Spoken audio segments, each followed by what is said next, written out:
tied to the price of electricity instead of being pegged to the US dollar. And it also not just uses proof of work for mining, it uses it as an oracle, as a decentralized oracle for the worldwide electricity prices. Quai Network does it by tying the emissions of Qi to the hashing that is on the network. So the more miners are mining, the higher is the difficulty, the higher are the emissions, and they are linearly proportional. If this balance of how much hash goes into the network and Qi price is imbalanced, there is a secondary mechanism of conversions, and it encourages market arbitrage between Quai Network's Quai token and Qi.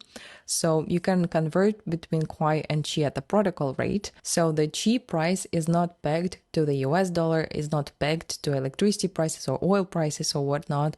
It is kind of homeostatic, if you know that word. It basically fluctuates around a certain value, but it's not always, that specific value. And the electricity prices are also different all around the world. So it's kind of the average of all the miners that are mining.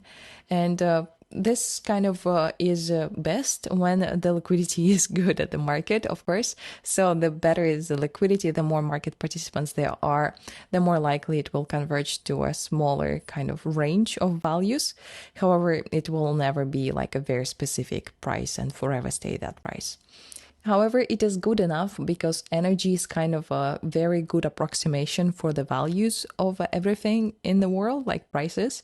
So even though the US dollar fluctuates and its purchasing power really goes down over time, the value of energy and how much you can say buy with certain amount of kilowatt hours of how much energy you put into something kind of stays similar, or at least more stable, and doesn't go down as fast as the US dollar.